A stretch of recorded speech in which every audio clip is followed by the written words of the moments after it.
الحمد لله رب العالمين وبه نستعين والصلاة والسلام على نبينا محمد وعلى آله وصحبه ومن تبعهم بإحسان إلى يوم الدين أما بعد.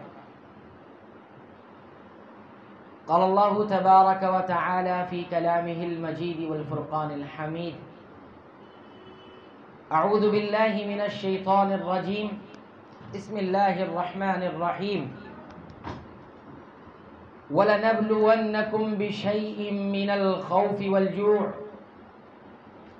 وَنَقْصٍ مِّنَ الْأَمْوَالِ وَالْأَنفُسِ وَالثَّمَرَاتِ وَبَشِّرِ الصَّابِرِينَ الَّذِينَ إِذَا أَصَابَتْهُم مُّصِيبَةٌ قالوا إِنَّا لِلَّهِ وَإِنَّا إِلَيْهِ راجعون أُولَئِكَ عَلَيْهِمْ صَلَوَاتٌ مِّن رَّبِّهِمْ وَرَحْمَةٌ وَأُولَئِكَ هُمُ الْمُهْتَدُونَ. رب اشرح لي صدري ويسر لي أمري واحلل عقدة من لساني يفقه قولي آمین.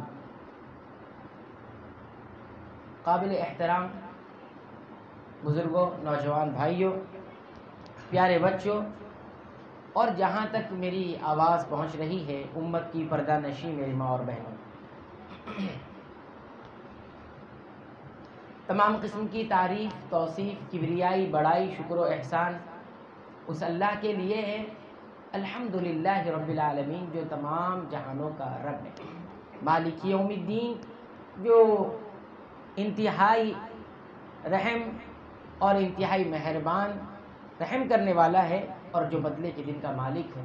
بعدہ بے شمار اور انگنت درود و سلام ہو اللہ رب العالمین کے بھیجے ہوئے تمام انبیاء اور رسول پر، خصوصاً رحمت کائنات جناب محمد الرسول اللہ صلی اللہ علیہ وسلم پر.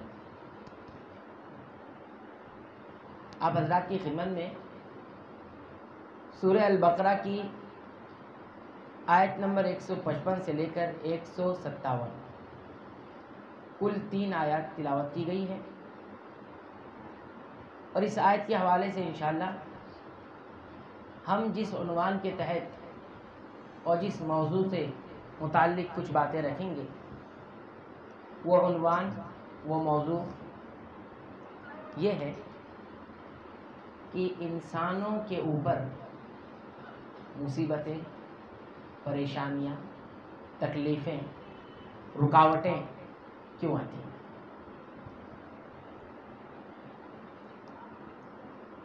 قبل اس کے کہ میں اپنے موضوع پر آؤں اور کچھ باتیں آپ حضرات کی خدمت میں رکھوں، ایک بات مناسب سمجھتا ہوں کہ میں اس کی طرف آپ لوگوں کی رہنمائی کر دوں. ہم جس مجلس میں شریک ہوئے ہیں، جس مجلس میں ہم حاضر ہوئے ہیں، ابھی ہم حاضر ہوئے ہیں، اس مجلس کے ختم ہونے کے بعد، مکمل ہو جانے کے بعد، ہر شخص،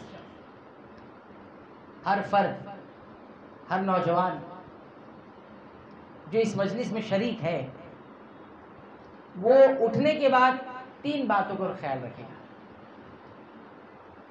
ابھی جب میں بتاؤں گا تو پوری مجلس میں اس بات کا خیال رکھے گا، اور جب اٹھ کر یہاں سے جائے گا تو ان 3 باتوں پر خیال رکھے گا. کیا ہے؟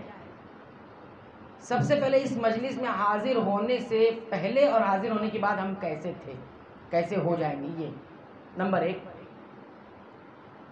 جذبہ عمل، نمبر 2 مقدار عمل، اور نمبر 3 معیار عمل. یہ 3 پوائنٹ پر دھیان دینا. مجلس میں حاضر ہوا، محفل میں حاضر ہوا، دینی مجلس میں شریک ہوا. اب شریک ہو جانے کے بعد اگر عمل کا جذبہ نہیں تھا تو کیا جذبہ عمل پیدا ہوا؟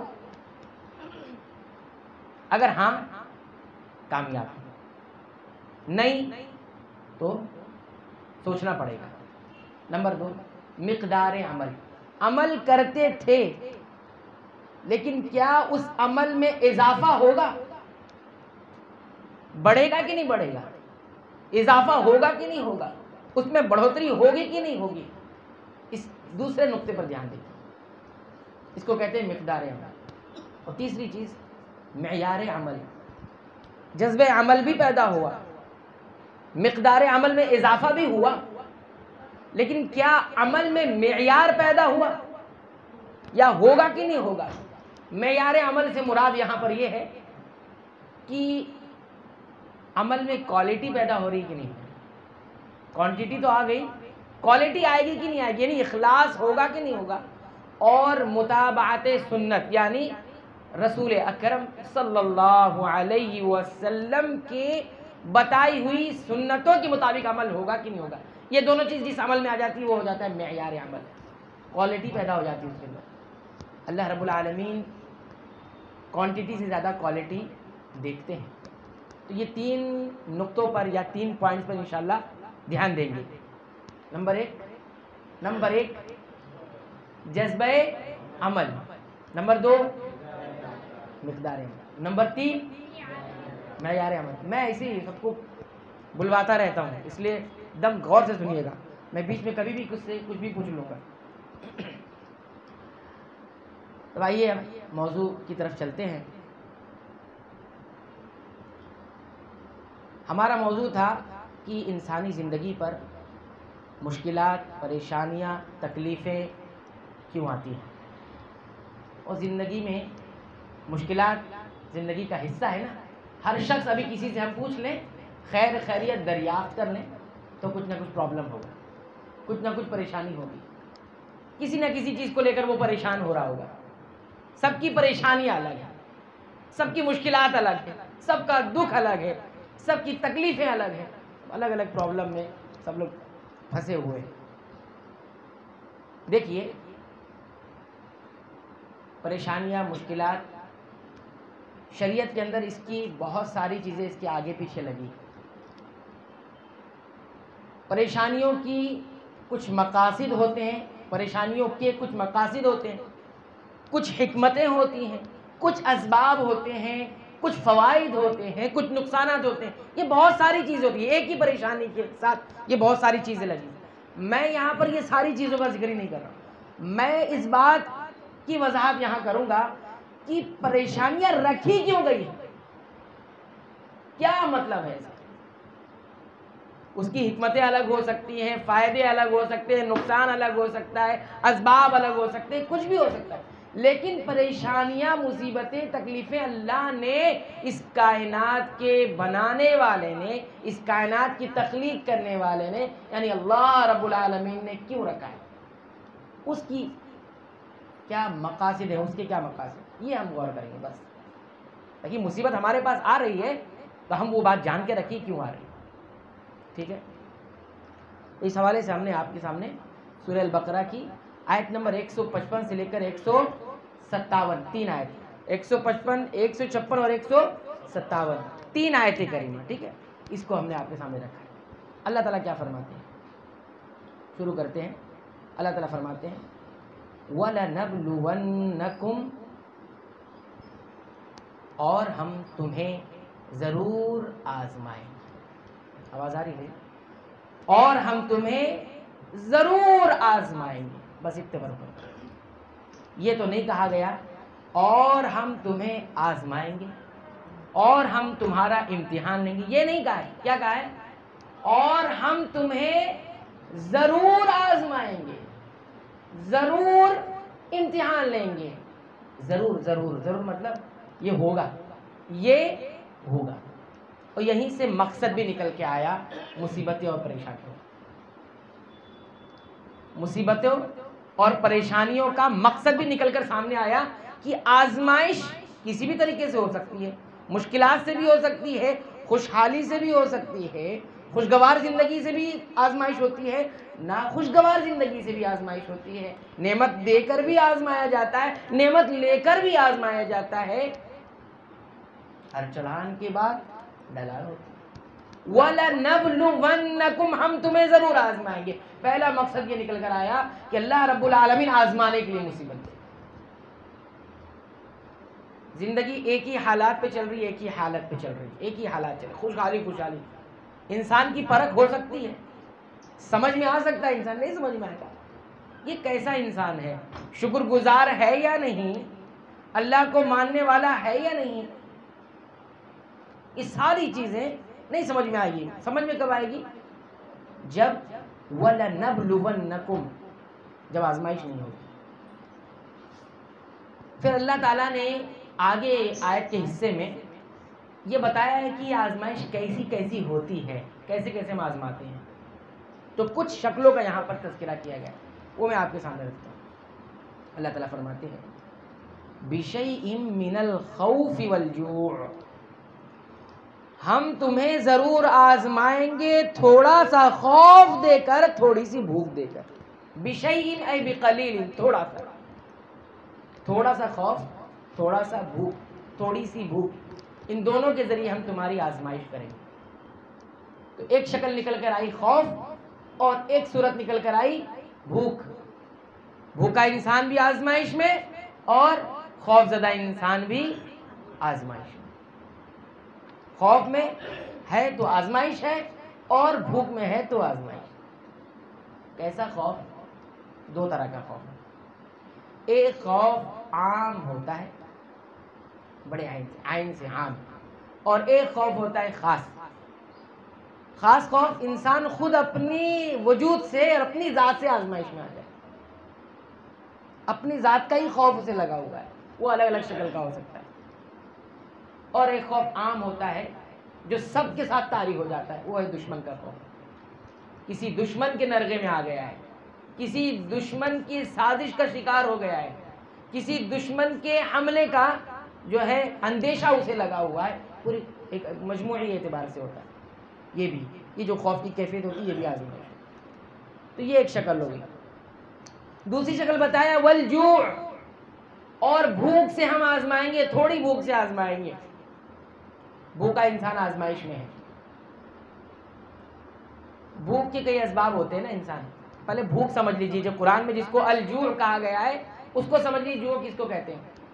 اہل علم نے، علماء نے الجوع جس کو ہم بھوک کہہ رہے ہیں، اس کی ڈیفینیشن، اس کی تعریف بیان کرتے ہوئے کہا ہے بھوک کہتے ہیں انسان کے پیٹ کا، معدے کا خالی ہو جانا، کھانے پینے سے، خوراک سے، غذا سے، اور پھر ساتھ ہی ساتھ بھوک کھانے کی چاہت ہونا، طلب ہونا. یہ دونوں جب تعریف پوری ہوگی تب یہ جوع کہا جائے گا کہ انسان کے معدے کا، پیٹ کا خالی ہو جانا، اور پھر شدت کے ساتھ کھانے کی طلب لگنا، اس کو کہا جاتا ہے جوع. اس کی بہت ساری شکل ہوتی ہے، اسباب ہوتے ہیں، سبب ہوتا ہے بھوک کا. ایک سبب یہ کہ انسان کے پاس کھانا نہیں ہے، قلت الطعام، کھانا نہیں ہے، بھوکا ہے انسان. ایک سبب ہوتا ہے مال نہیں ہے کہ اس سے انتظام کر کے کھانا کھا لے، غذا فراہم کر لے، اپنے آپ خوراک کا انتظام کر لے. ہوتا ہے نا، غریبی، غربت. ایک تیسرا سبب ہوتا ہے مال بھی ہے، کھانا بھی ہے. مال بھی ہے اور کھانا بھی ہے، پھر کیوں بھوکا ہے؟ کیوں بھوکا ہے؟ کوئی بتا سکتا ہے؟ پھر کیوں بھوکا ہے؟ کھا نہیں سکتا. کیا ہے؟ کھا نہیں سکتا. کھانا سامنے رکھا ہوا ہے، بہت مالدار ہے، ہاں ذرا سا اشارہ کرے گا، کھانے کا جو ہے اس کے لیے بندوبست ہو جائے گا، انتظام ہو جائے گا، لیکن کھا نہیں سکتا. اس کی بہت ساری وجہ ہو سکتی ہے. کیا وجہ ہو سکتی ہے؟ بیمار ہے، ایسی سی بیماری آ گئی نا، کھا نہیں سکتا انسان، کھانا نہیں کھا پاتا ہے. یہ بھی کیا ہے؟ انسان آزمائش میں، آزمائش میں. اور ایک شکل اور بتا دیتا ہوں آپ کو، ممبئی والے اچھی طرح جانتے ہیں. 26 جولائی کو یہ سیلاب جو ہوا تھا بارش کا، 26 جولائی، ہاں، تو کیا ہوا تھا؟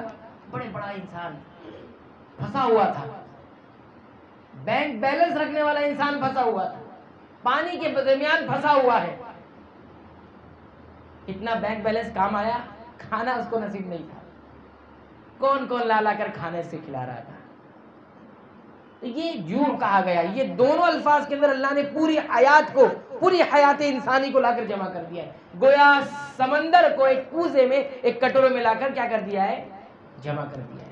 وَلَنَبْلُوَنَّكُمْ بِشَيْءٍ مِّنَ الْخَوْفِ وَالْجُوعِ، انسانوں سنو، ہم تمہیں ضرور آزمائیں گے، ہم تمہاری ضرور آزمائش کریں گے۔ یہ نہ سمجھنا کائنات میں آئے آ کر یوں ہی چلے جاؤ گے، صحیح غلط اور کھرے اور کھوٹے کی فرق نہیں ہوگی، ہوگا وہ کس کے ذریعے؟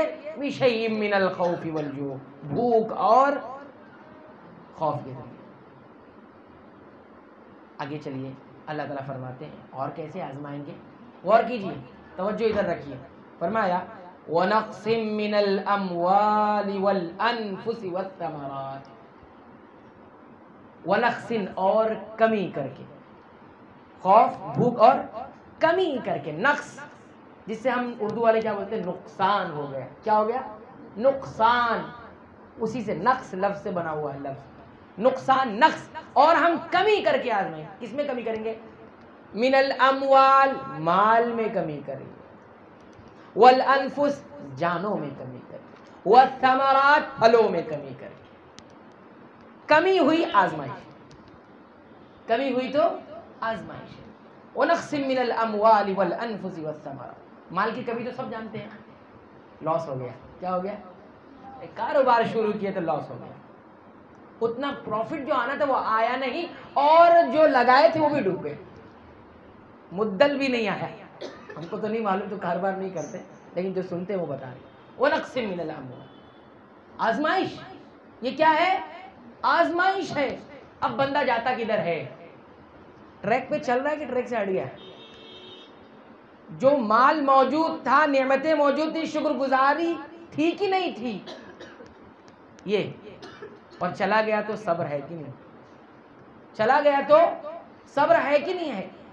اور اس کے بعد والانفس، جانوں کی کمی کر کے، جانوں کی کمی کر کے کیا؟ جانوں کی کمی کرنے کا مطلب یہ ہے کہ کسی عزیز کا انتقال، پیارے کا انتقال، محبوب ترین چیز کا انتقال ہو جائے، چھین لی جائے، اس میں سب آتے۔ آدمی کا کوئی شخص ہے، کوئی انسان ہے، اس کی کوئی قریب ترین اور محبوب ترین چیز لے لی جاتی ہے۔ اس کے والدین ہو سکتے ہیں، اس کی اولاد ہو سکتی ہے، بھائی بہن ہو سکتے ہیں، رشتہ دار ہو سکتے ہیں، پارٹنر ہو سکتے ہیں، کوئی بہت پیارا دوست ہو سکتا ہے جو اس کی دنیا سے چلا گیا ہے۔ یہ جو انتقال کسی کا ہوتا ہے، یہ بہت سارے لوگ بھی آزمائے۔ اب کیا کرتا ہے؟ اس کے بعد فرمایا والثمرات، اور پھلوں میں کمی کر کے۔ پھل کس کو کہا جاتا ہے؟ ثمرات۔ ثمرات کو کہا جاتا ہے، اس کی ڈیفینیشن علماء نے یہ بیان کی ہے، ثمرات کہتے ہیں زمین سے جو کچھ اگتا ہے، کھیتی وغیرہ، اور درختوں سے جو کچھ پھل وغیرہ، جتنی چیزیں ہو سکتی، اس کی بھی کمی ہو جاتی۔ کمی کیسے ہوتی ہے؟ کیسے کمی ہو جاتی ہے؟ کوئی بتائے گا کیسے کمی ہوتی ہے؟ ہاں، قحط سالی، ماشاءاللہ۔ کیا ہے؟ قحط سالی آ جاتی ہے، اس میں ایک کمی ہے، بارش نہیں ہوتی، زمین تو ہے، بارش ہی نہیں ہو رہی ہے، کچھ اگ نہیں رہا، اور کھیتی لگی ہوئی ہے، سب کچھ ہے، بارش نہ ہونے کی وجہ سے سوکھ گیا، ختم ہو گیا۔ یہ کیا ہے؟ آزمائش ہے۔ تو بہرحال وَلَنَبْلُوَنَّكُمْ، ہم تمہیں ضرور آزمائیں گے، ہاں، خوف کے ذریعے، بھوک کے ذریعے، مال میں، جان میں، اور پھلوں میں کمی کر کے۔ اب دیکھیے، جب یہ سارے حالات ایک انسان پر آ گئے، انسان چاہے مومن ہو، چاہے کافر ہو، فرمانبردار ہو، نافرمان ہو، کیسا بھی ہو، کسی بھی شعبے کا ہو، کسی بھی گوشے کا ہو، کیسے بھی، کسی بھی ذات کا، کسی بھی نسل کا ہو، جب یہ سچویشن، یہ حالات اس پر آتے ہیں، یہ جو حالات ابھی بتائے گئے ہیں، تو انسانوں کا دو گروہ بن جاتا ہے۔ کتنا گروہ بنتا ہے؟ دو گروہ۔ ایک گروہ کا نام ہے الجازعون۔ کیا نام ہے؟ الجازعون۔ اور ایک گروہ کا نام ہے الصابرون۔ آئی بات سمجھ میں؟ یہ دو گروہ بنانا چاہتے اللہ رب العالمین، الجازعون اور الصابرون۔ الجازعون کسے کہتے ہیں؟ جو ٹریک سے ہٹ جاتا ہے۔ یہ نعمتیں جو دے رکھی تھی، دیکھو، خوف کے بالمقابل میں کیا تھا؟ امن تھا پہلے نا، پھر خوف سے آزمایا۔ جوع کے بالمقابل میں تھا شکم سیری، نعمتوں کا مل جانا، یہ تھا نا، اس پہ شکر گزاری تھی کہ نہیں تھی؟ اور مال تھا، خوب وافر مقدار میں مال تھا، کیا شکر گزاری تھی؟ اچھا ٹھیک ہے۔ اس کے بعد انفس، جانوں کی کمی کرتے، کتنے خوش نصیب ہے وہ لوگ جن کے پیارے ان کے ساتھ موجود ہیں، ان کی زندگی میں ہے شکر گزاری. کوئی شکر گزاری کرتا ہے مجھے اللہ نے بہت کتنے ماشاءاللہ والدین میری زندگی میں ہے، میرے بھائی بہن ہیں، میرے رشتہ دار دیکھیے ہیں، نعمتوں پر یہ نعمتیں ہیں، شکر گزاری ہے اس پر. اب تیسری چیز ہے ثمرات، پھلوں کی کمی کرے تو پہلے پھل تھے. واہ، رزق جو ہے کتنی آسانی سے پہنچ رہا ہے. ایک دانہ ہم جب کھاتے ایک نوالا، کتنی جد و جہد ہے اس کے پیچھے. ہاں، اسی لیے اللہ نے ہر نوالے پر جو ہے یہ حکم دیا ہے کہ کیا کہیں؟ الحمدللہ کہیں کھانا کھانے کے بعد. الحمدللہ دعا پڑھے، کیونکہ یہ انسان کے بس کی بات نہیں ہے ایک نوالا اپنے لیے انتظام کر سکے. ہے بس کی بات؟ انسان سوچ رہا سب میں ہی کیا ہوں، نہیں. تو فرمایا دو گروہ ہو جائیں گے. اللہ نے اس گروہ کا ذکر نہیں کیا، الجازیون کا ذکر، وہ کوئی گنتی میں نہیں. کیا ہے وہ؟ گنتی میں نہیں. کس کا ذکر کیا؟ آگے دیکھیے، وَبَشِّرِ الصَّابِرِينَ، تو پھر خوشخبری سنائیے الصابرین. کس کو؟ صبر کرنے والوں کو خوشخبری سنائیے. ہاں، جب امن تھا، شکر گزاری تھی، خوف آ گیا تو بھی صبر ہے. ہاں، جب شکم سیر تھے، کھائے پیے تھے، تب شکر گزاری تھی. اب بھوکمری ہو گئی ہے، خوب بھوک لگی ہے، تب بھی ہم صبر کر رہے ہیں. مال بہت تھا تب ہم شکر گزار تھے، اور اب مال چلا گیا، کم ہو گیا، تب بھی ہم صبر کر رہے ہیں.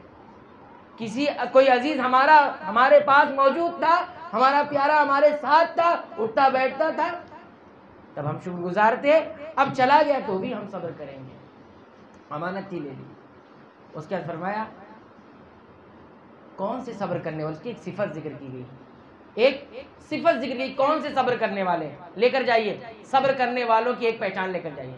فرمایا الذین اذا اصابتہم مصیبہ، الذین اذا اصابتہم مصیبہ، ایسے صبر کرنے والوں کو گڈ نیوز دیجئے، خوشخبری سنائیے، اچھی بات پہنچائیے کہ جب بھی ان کے پاس کوئی بھی مصیبت آئے، مصیبت، کوئی بھی مصیبت، کوئی بھی پریشانی، کوئی بھی تکلیف، کوئی بھی رکاوٹ، جو کچھ ابھی بیان کی گئی ہے، اس میں سے کچھ بھی آ جائے جس کو مصیبت سمجھ رہا ہے، اگر آ جاتی ہے، قالو، ان کا پہلا ریئیکشن، ایک ایکشن ہوتا ہے پھر ریئیکشن ہوتا ہے. اللہ رب العالمین کی جانب سے یہ ایکشن ہوا ہے، آزمائش کی گھڑی آئی ہے. اب ریئیکشن سب سے پہلا کیا جاتا ہے؟ قالو، ان کی زبان سے ایک جملہ ادا ہوتا ہے. وہ جملہ کیا ہے؟ انا للہ و انا الیہ راجعون، ہم اللہ ہی کے ہیں، و انا الیہ راجعون، اور ہم لوٹ کر بھی اسی کی جانب جائیں گے. انا للہ و انا الیہ راجعون. یہ کوئی بھی مصیبت آئے گی تو یہ اس کی زبان سے نکلے. سب سے پہلے زبان کا ہی امتحان ہو گیا. کیا کہتا کیا؟ اب کچھ لوگ کیا کہتے ہیں، ہائے یہ کیا ہو گیا. خبر ملی کہ بھائی آپ کا دکان میں آگ لگ گیا، ہائے یہ کیا ہو گیا. معلوم پڑا کہ فلاں کا انتقال ہو گیا، ہائے یہ کیا ہو گیا. یہ ایمان کی منافی چیز ہے. انا للہ و انا الیہ راجعون. حقیقت میں یہ زبان سے ادا ہونے والا ایک جملہ ہے اور ایک کلمہ ہے، لیکن حقیقت یہ ہے یہ دل سے نکلنے والا ایک عقیدہ ہے جو کس کی زبان سے نکلے گا؟ الصابرون، صبر کرنے والوں کی زبان سے نکلے گا، ادا ہوگا. اس کے بعد فرمایا اولئک علیہم صلوات من ربہم ورحمہ، اور یہی وہ لوگ ہیں جن پر ان کے پروردگار کی جانب سے صلوات ہے، ورحمت، اور رحمت ہے. اب یہ ان کی عظمت کو بیان کیا جا رہا ہے، صبر کرنے والوں کی عظمت کو بیان کیا جا رہا ہے. ان کی عظمت کیا ہے، مقام کیا ہے، ان کا مرتبہ کیا ہے. صبر کرنے والوں کو اپنا مقام بھی سمجھنا چاہیے. کیا ہے مرتبہ؟ کہتے ہیں یہی وہ لوگ ہیں جن کی اوپر ان کے رب کی طرف سے صلوات ہے. صلوات من ربہم ورحمہ، رحمت اور صلوات ہے. صلوات کے بہت سارے معنی اہل تفسیر نے بیان فرمائے ہیں. میں اس میں سے ایک پیارا معنی آپ کے سامنے رکھ رہا ہوں، لے کر جائیے. کیا ہے وہ معنی؟ کہتے ہیں صلوات من ربہم کا معنی یہ ہے کہ اللہ رب العالمین ایسے لوگوں کا ذکر ملائے اعلیٰ میں اس مجلس میں جہاں اللہ رب العالمین اپنی مجلس لگاتا ہے اور مقرب بڑے بڑے فرشتے موجود ہوتے ہیں، وہاں پر ایسے لوگوں کو یاد کرتا ہے، ان کا ذکر کرتا ہے۔ اسی لیے اہل علم کہتے ہیں کہ بہت سارے اس دنیا میں ایسے ہیں جن کو جانتا کوئی نہیں، جن کو مانتا کوئی نہیں، جن کی سماج میں کوئی ویلو نہیں ہے، لیکن رب العالمین کے یہاں، آسمان والے کے یہاں اس کا بہت مقام و مرتبہ ہے۔ اور اسی روئے زمین پر کچھ ایسے بھی لوگ ہیں جن کو سب جانتے ہیں، جن کو سب مانتے ہیں، جن کا مقام و مرتبہ لوگوں کی زبانوں پر ہے، لیکن آسمان والے کے یہاں ان کا کوئی مرتبہ نہیں ہے۔ اولئک علیہم صلوات من ربہم ورحمۃ۔ اتنا پیارا ہے، کتنی بڑی عظمت ہے۔ اس کے بعد فرمایا اولئک هم المہتدون، یہی لوگ مہتدون ہے۔ ایک اور ٹائٹل مل گیا، پہلے صابرون، اب کیا ہو گیا؟ مہتدون، یہی لوگ ہدایت یافتہ ہیں، یہی لوگ ہدایت پر ہیں۔ گویا معلوم یہ ہوا کہ صبر ہی ہدایت ہے، صبر ہی، شکوہ نہیں ہوگا زبان پر، دل میں کوئی ملال نہیں ہوگا، اور عملی زندگی میں کوئی بگاڑ نہیں ہوگا۔ زبان پر شکوہ نہیں ہوگا، دل میں کوئی ملال نہیں ہوگا، عملی زندگی میں کوئی بگاڑ نہیں ہوگا۔ ارے کیا اللہ مدد نہیں کر رہا؟ کیا نماز پڑھنے کا، کیا روزے رکھنے کا؟ جب دیکھو پریشانی لگی ہوئی ہے، کوئی کاروبار سیٹ ہی نہیں ہو رہا ہے، کوئی کاروبار سیٹ نہیں ہو رہا۔ یہ نہیں، یہ آزمائش۔ کیا ہے یہ؟ آزمائش۔ تو پہلا مقصد سمجھ میں آیا، مصیبتوں کا پہلا مقصد کیا ہوتا ہے؟ آزمائش۔ ہمیشہ سمجھے کہ آزمائش کی زندگی ہے، یہ بغیر آزمائش کے کوئی خالی نہیں ہوگا، آزمائش آئے گی۔ دوسرا مقصد کیا ہوتا ہے؟ کتنے بجے تک مجھے بولنا ہے؟ کوئی بتائیں؟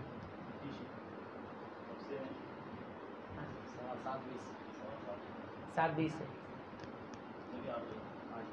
جزاک اللہ خیر۔ چلیے دوسرا مقصد پر آتے ہیں۔ یہ تو ایک مقصد ہوا، بہت سارے مقاصد میں سے ایک مقصد ہوا۔ دوسرا مقصد، سب سنیے، غور سے سنیے۔ دوسرا مقصد، ہم قرآن کی آیت تلاوت کرتے ہیں، اس کے بعد دیکھیں گے۔ سورہ سجدہ کی 21 نمبر کی آیت۔ پہلے کون سی آیت ہم نے ذکر کی تھی؟ سورہ البقرہ کی، ہاں ماشاء اللہ، بارک اللہ۔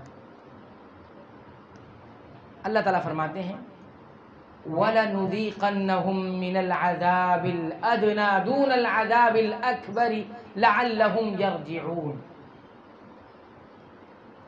اور ہم انسانوں کو مزہ ضرور چکھائیں گے، اور ہم انہیں یعنی انسانوں کو ضرور مزہ چکھائیں گے، ضرور چکھائیں گے۔ اب دیکھیے، ایسا نہیں کہا کہ ہم انسانوں کو چکھائیں گے، نہیں، کیا کہا؟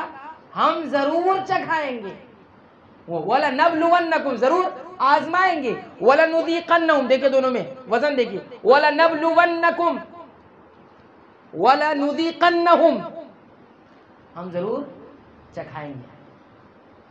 مِنَ الْعَذَابِ الْأَدْنَىٰ، چھوٹی چھوٹی سزائیں، چھوٹی چھوٹی سزاؤں کا مزہ چکھائیں گے۔ دون العذاب الاکبر، بڑی سزا سے پہلے۔ کیوں؟ لعلہم یرجعون، تاکہ لوٹ کر آ جائیں، انسان لوٹ کر اپنے رب کی جانب آ جائیں۔ معلوم یہ ہوا مصیبتوں کے آنے کا دوسرا مقصد تنبیہ ہے، وارننگ ہے۔ کیا ہوتی ہے؟ وارننگ ہوتی ہے۔ مصیبتیں کیا ہوتی ہے؟ وارننگ ہوتی ہے، الارم ہوتی ہے۔ بھائی ہم کو صبح اٹھنا ہے، ہم نے کیا کیا؟ الارم لگایا۔ آپ دیکھیں الارم لگاتے ہیں لوگ کیسے، 5 بجے اٹھنا ہے، کتنے بجے؟ 5 بجے۔ الارم کتنے بجے لگاتے ہیں؟ 4:30 بجے۔ کتنے بجے؟ 4:30 بجے۔ 4:30 کا الارم ہے، پھر دوسرا الارم کب ہے؟ 4:45 کا، 4:45 کا الارم ہے، تیسرا الارم 5 بجے۔ کیوں؟ ڈائریکٹ 5 بجے کا الارم لگا لینا چاہیے۔ کیوں بھائی، کیوں ایسا کرتے ہیں؟ ہاں، ایک سے نہیں کھلی تو دوسرے سے کھلے گی، ماشاءاللہ، اور دوسرے سے نہیں کھلی تو تیسری سے کھلے گی۔ اور اس لیے بھی کہ کیا ہوگا، یہ الارم سے تھوڑا سا نیند ٹوٹے گی، دوسرے الارم سے تھوڑی اور ٹوٹے گی، تیسرے الارم پہ ہم بیدار ہو جائیں گے۔ مصیبتیں بھی اسی طرح سے، چھوٹی چھوٹی مصیبتیں، چھوٹی چھوٹی سزائیں اللہ دیتا ہے بڑی عذاب دینے سے پہلے. یہ وارننگ ہوتی ہے. اس کو چاہے لوگ عذاب سمجھے، اس کو اللہ کی رحمت بھی سمجھ سکتے ہیں. مومن رحمت سمجھتا ہے. میری آنکھیں کھل گئی، میں تو کہاں جا رہا تھا. دنیا کی مصیبتیں ٹھیک ہے، لیکن وہ کل قیامت کی مصیبت تو من العذاب الادنی دون العذاب الاکبر لعلہم یرجعون. فجر کی نماز کتنے لوگ پڑھتے ہیں جماعت سے؟ سورہ سجدہ کی تلاوت ہوتی ہے، اس میں یہی تو بتایا جاتا ہے وَلَنُذِيقَنَّهُم مِّنَ الْعَذَابِ الْأَدْنَىٰ دُونَ الْعَذَابِ الْأَكْبَرِ لَعَلَّهُمْ يَرْجِعُونَ. یہ لعلہم یرجعون قرآن حکیم میں بہت جگہ آیا ہوا ہے. لعلہم یرجعون یہاں بھی آیا کہ لوٹ آئیں. لوٹنا ہے اصل. بہت آگے نکل گئے زندگی میں، واپس آئیے. کہاں جا رہے ہیں؟ اس کو میں سمجھا دوں ایک واقعہ، تو چھوٹا سا واقعہ میں ذکر کروں. سنیں گے واقعہ؟ ہاں چلے سن لیجیے. عربی ادب کی کتاب میں ایک واقعہ ہم نے پڑھا، اس میں اسی آیت کریمہ کو سمجھانے کی کوشش ہوئی تھی. کیا ہے واقعہ وہ غور سے سنیے. کسی قبیلے میں ایک بوڑھا شخص رہتا تھا اور اس کے پاس ایک مرغا تھا. وہ مرغا اس کو بڑا پیارا تھا، بڑا چہیتا تھا. اب اس نے کیا کیا، اس مرغے سے بڑا اسے پیار تھا، لیکن ہوا کیا، اس کا مرغا ہو گیا چوری. غور سے سنیے گا. مرغا کیا ہو گیا؟ چوری ہو گیا. اس کو بہت عزیز تھا، بہت پیارا تھا. اس نے کیا کیا، اپنے نوکروں کو، اپنے خادموں کو لگایا میرا مرغا جو ہے واپس لے کر آئیے، ڈھونڈ کر لائیے کہاں پر ہے، معلوم کیجیے کیا ہوا. نوکر اور خادم جو تھے، اتنے سے مرغے کے لیے ہم کو دوڑاتا ہے، ہم کو بھگاتا ہے. بہرحال وہ اس کے حکم پر ڈھونڈے، ادھر ادھر زیادہ توجہ نہیں دی. آئے بولے مرغا ملا نہیں، کوئی بات نہیں. لیکن وہ بوڑھا پریشان تھا. اس نے کیا کیا، نہیں میرا مرغا مجھے ملنا چاہیے، معلوم تو میرا مرغا کہاں گیا. اس نے کیا کیا، ایک اونٹ ذبح کروایا اور پورے قبیلوں کی دعوت، قبیلے کی دعوت کر دی. معزز شخصیات کو، بڑی بڑی شخصیتوں کو بلا لیا. کھانا کھانے دعوت ہوئی. کھانا کھانے کے بعد بات چیت شروع ہوئی. بوڑھے نے اپنے مرغے کا ذکر چھیڑا کہ ہمارا مرغا جو ہے غائب ہوا، اب جو ہے اس کو آپ لوگ ڈھونڈ کے دیجیے ہمیں. بوڑھا سوچتا تھا کہ یہ معزز شخصیات ہیں، ان کے ماتحت بہت سارے لوگ ہیں، کہیں نہ کہیں تو میرے مرغے کا سراغ مل جائے گا. تو لوگوں نے اس کی بات پر توجہ نہیں دی اور کہا کہ یہ ایک مرغے کے لیے اتنا پریشان اور اوپر اونٹ ذبح کر کے رکھا ہے. ٹھیک ہے. اس کے بعد کیا ہوا، کچھ لوگوں نے کہا کہ ہم آپ کے مرغے پر جو ہے کچھ کریں گے اس کے لیے، اور کچھ لوگوں نے کہا کہ یہ پاگل ہو گیا ہے. ٹھیک ہے. کچھ دن گزرا، اسی قبیلے کا ایک شخص غریب آدمی تھا، اس کی بکری چوری ہو گئی، بکری غائب ہو گئی. بات پھیلتے پھیلتے بوڑھے تک پہنچی کہ قبیلے سے ایک بکری بھی غائب ہوئی. تو اس نے پھر دعوت کی لوگوں کی، پھر اونٹ ذبح کیے اور جو ہے سب کو بلایا. سب آئے، کھانا وانا ہوا. اس نے جو ہے اس بکری کا ذکر چھیڑا کہ بکری ایک غائب ہوئی ہے، آپ لوگ کیا کر رہے ہیں، آپ لوگ دھیان دیجئے بکری. پھر اپنے مرغے کا بھی ذکر وہاں رکھ دیا کہ میرا مرغا بھی غائب ہوا اور آپ لوگوں نے اس پر کوئی توجہ نہیں. ٹھیک ہے. لوگوں نے پھر وہی کھایا پیا اور اس کے بعد چلو اس کی بات ویسی ہے وہ ایسی ہے. بہرحال اگلے کچھ دنوں کے بعد کیا ہوا، ایک اور جو ہے آدمی کی اونٹ غائب ہو گئی. اونٹ غائب ہو گئی. اب اس شیخ کو پھر پتا چلا، اس بوڑھے شخص کو، کہ اونٹ غائب ہو گئی. پھر اس نے جو ہے ایک اونٹ ذبح کروائے اور اس کے بعد سب کی دعوت کی. وہی پھر ذکر چھوڑا، مرغے کا ذکر بھی آیا، بکری کا بھی ذکر آیا اور پھر اس اونٹ کا بھی ذکر آ گیا. 3 دعوتیں، 3 اونٹ ذبح ہو گئے شیخ کے. لوگوں نے پھر یہ بوڑھا جو ہے یہ سٹیا گیا ہے یا اس کا دماغ چل گیا. بہرحال یہ بات تھوڑے دن چلی. اس کے بعد کیا ہوا، ایک دن قبیلے کی ایک نوجوان لڑکی جو تھی وہ کنویں پر گئی پانی لینے کے لیے، اور کیا ہوا، وہاں سے وہ غائب ہو گئی، واپس نہیں آئی. اب سب قبیلے والے کو، جو قبیلے کے لوگ تھے، ان کو پتا چلا کہ اب تو نوبت یہاں تک پہنچی ہے کہ قبیلے کی عزت کا سوال آ گیا ہے. یہ لڑکی گئی ہے، واپس نہیں آئی ہے، تو عزت داؤ پر لگ گئی ہے، عزت داؤ پر لگ گئی. اب سب لوگوں نے کوشش ڈھونڈنا شروع کی، کوشش کرنا شروع کی. اب وہ جو کیفیت اب بدل چکی تھی، سب لوگوں نے دھیان دینا شروع کیا. اور کیا ہوا، ڈھونڈتے ڈھونڈتے معلوم ہوا کہ قبیلے سے تھوڑی دور پر جو پہاڑ ہے، پہاڑ کے اس اندر جو ہے کچھ ڈاکوؤں نے بسیرا کر رکھا ہے، اور وہیں سے لڑکی بھی برآمد ہو گئی. لڑکی کیا ہو گئی، برآمد ہو گئی. پھر وہاں پہ تلاشی ہوئی تو معلوم ہوا کہ وہاں پر اونٹ کے بھی کچھ باقیات نظر آئے، وہاں بکری کے بھی کچھ باقی چیزیں تھیں وہ نظر آئی، اور اس کے مرغے کی پرور بھی تھوڑے بہت وہاں نظر آ گئے۔ معلوم پڑا ساری کارروائیاں یہی ہوئی ہیں۔ تو کیا ہوا، بوڑھے کے پاس لوگ آئے اور انہوں نے کہا کہ ہم نے آپ کی بات پر توجہ نہیں دی تھی۔ تو حقیقت یہ تھی کہ بوڑھا اس بات پر نہیں، بوڑھا اس بات کا اشارہ دے رہا تھا کہ یہ چھوٹی چھوٹی مصیبتیں ایک بڑی مصیبتوں کا اشارہ دے رہی ہے۔ ذرا سمجھنے کی بات یہ ہے کہ اس چھوٹی مصیبت پر دھیان دیجیے اور لوٹ کر آئیے، یعنی اپنی روش بدلے اور سنجیدہ ہو جائیے۔ یہ آیت کریمہ وَلَنُذِيقَنَّهُم مِّنَ الْعَذَابِ الْأَدْنَىٰ دُونَ الْعَذَابِ الْأَكْبَرِ لَعَلَّهُمْ يَرْجِعُونَ۔ چھوٹی چھوٹی مصیبتیں، سزائیں در حقیقت بڑی سزا کی کا اشارہ دیتی ہے۔ اس پر دھیان دیں گے، چھوٹی چھوٹی مصیبتیں ہیں نا، تو یہ تنبیہ ہے، اصل میں یہ تنبیہ ہے، وارننگ ہے۔ اس لیے انسان کو لوٹنے کی فکر کرنی چاہیے کہ کہیں ہم آگے تو نہیں نکل گئے، حد سے تو نہیں آگے بڑھ گئے کہ کہیں پھر وہ بڑی سزا اور بڑی مصیبت نہ آ جائے۔ تو یہ ہے گناہوں کی مصیبتوں کے آنے کی دوسری وجہ۔ آخری وجہ کہ اگر بات ختم کریں گے، گناہ مصیبتیں جو ہوتی ہیں گناہوں کی سزا کیا ہوتی ہے؟ سزا ہوتی ہے۔ آئیے آیت پڑھ لیتے ہیں۔ اللہ تعالیٰ فرماتے ہیں سورہ شورا کی آیت نمبر 30، پہلی تھی سورہ البقرہ کی 3 آیتیں تھی، دوسرے سورہ سجدہ کی 21 نمبر کی آیت تھی، اور تیسری سورہ شورا کی آیت نمبر 30 ہے۔ اللہ تعالیٰ فرماتے ہیں وَمَا أَصَابَكُم مِّن مُّصِيبَةٍ، جو کچھ بھی تمہیں مصیبت پہنچتی ہے، تکلیف پہنچتی ہے، فَبِمَا كَسَبَتْ أَيْدِيكُمْ، یہ تمہارے ہاتھوں کی کمائی۔ قرآن حکیم کی اس تعبیر پر غور کیجیے، سبحان اللہ، تمہارے ہاتھوں کی کمائی ہے۔ کیونکہ گناہ یا کوئی بھی عمل ہوتا ہے اس میں بنیادی کردار کون ادا کرتا ہے؟ انسان کا ہاتھ ادا کرتا ہے۔ کوئی بھی کام بغیر ہاتھ کے نہیں ہوتا، اس میں کہیں نہ کہیں اس کا انوالو ضرور ہوتا ہے زیادہ تر۔ فَبِمَا كَسَبَتْ أَيْدِيكُمْ، تمہارے اپنے ہاتھوں کی کمائی کی بنیاد پر یہ مصیبتیں تمہیں پہنچتی ہیں، یعنی گناہوں کی سزا ہوتی ہے۔ وَيَعْفُو عَنْ كَثِيرٍ، لیکن میرے رب کی شان یہ ہے کہ بہت ساری چیزوں کو وہ معاف کر دیتا ہے۔ پوری چیزوں پر تو پکڑ نہیں ہوتی ہے، یہ چھوٹی چھوٹی چیزوں پر پکڑ ہو جاتی ہے، اور سب پہ پکڑ کرنے لگ جائے تو اس روئے زمین پر کوئی انسان باقی نہ بچے۔ تو میرے رب کی شان ہے، میرے رب کی رحمانیت اور رحیمیت کی جھلک ہے یہ۔ وَيَعْفُو عَنْ كَثِيرٍ فَبِمَا كَسَبَتْ أَيْدِيكُمْ، ہاتھوں کی کمائی۔ پہلے گناہ کسی الگ انداز میں ہوتے تھے، کرائم، ابھی کرائم اور ٹک ٹک ٹک ٹک ٹک ٹک ٹک ٹک سے ہوتے، یہ بھی ہاتھ ہی یوز ہو رہا ہے۔ ہاں، جو لوگ ایسا کرتے ہیں انہیں دھیان دینا۔ فَبِمَا كَسَبَتْ أَيْدِيكُمْ، تمہارے ہاتھوں کا نتیجہ۔ بہت ساری مصیبتیں اس کی وجہ سے جھیل لیا ہے، ڈال لیا اپنے اوپر۔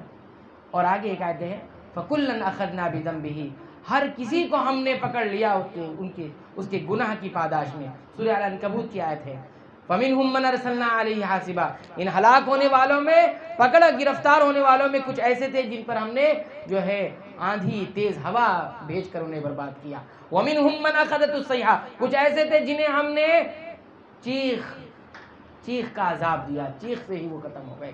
وَمِنْهُمْ مَنْ خَسَفْنَا بِهِ الْأَرْضِ، کچھ ایسے تھے جنہیں ہم نے زمین میں دھسا دیا۔ وَمِنْهُمْ مَنْ أَغْرَقْنَا، کچھ ایسے تھے جنہیں ہم نے سمندر میں غرق کر دیا، پانی میں ڈبا دیا۔ وَمَا كَانَ اللَّهُ لِيَظْلِمَهُمْ، کوئی یہ نہ سوچے کہ ان کے رب نے ان کے ساتھ ظلم کیا ہے، اللہ کی تو شان ہی نہیں ہے وہ کسی کے ساتھ ظلم کر سکے۔